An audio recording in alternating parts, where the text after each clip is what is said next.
সবাই কেমন আছো? আমি একটা রেসিপি শেয়ার করছি, চানা মশলা আর নানপুরি।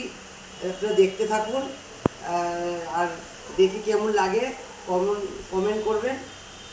আর এরকম রেসিপি আরও করব, আপনারা দেখবেন। আমি দই ব্যবহার করছি,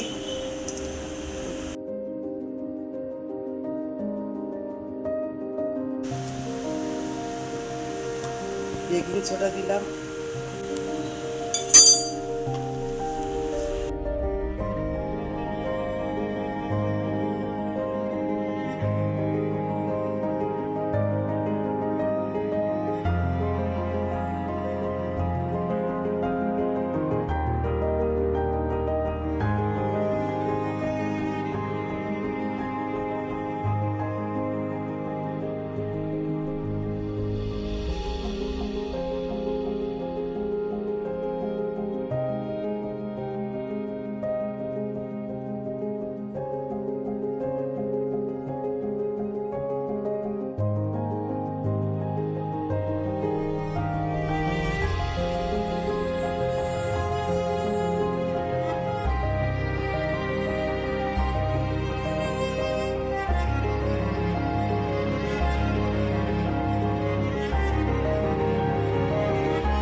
দরকার ছিল জলটা।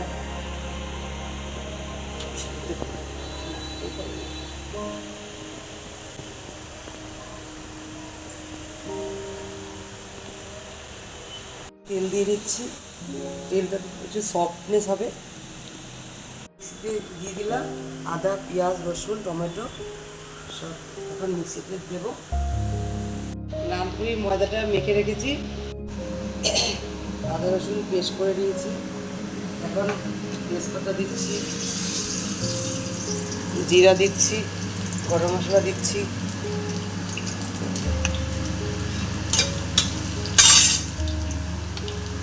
পেঁয়াজ, আদা, রসুন পেঁয়াজ, রসুন, আদা পেস্ট করে, তেজপাতা, জিরে সব দিয়ে কষিয়ে নেবো ভালো করে, নাড়াচাড়া দিয়ে নেব। নুন, হলুদ দিয়ে ভালো করে কষিয়ে নিতে হবে। এভাবে দেখুন ভালো করে নাড়াচাড়া করে কষিয়ে নিতে হবে।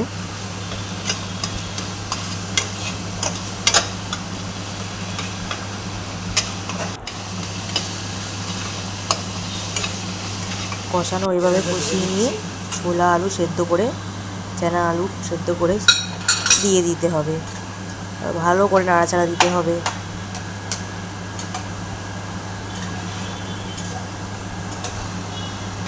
এইভাবে নাড়াচাড়া দিয়ে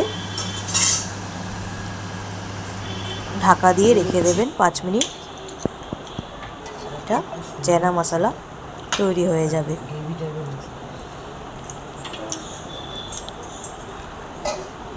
তারপরে নানপুরিটা যে মেখে রেখেছিলাম আবার একটু 1 ঘন্টা জন্য আবার একটু মেখে নেব। মেখে নানপুরিটা ভাজবো।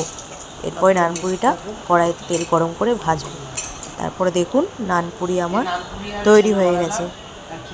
কেমন লাগলো কমেন্ট করে বলবেন। আমার নানপুরি আর চানা মশলা।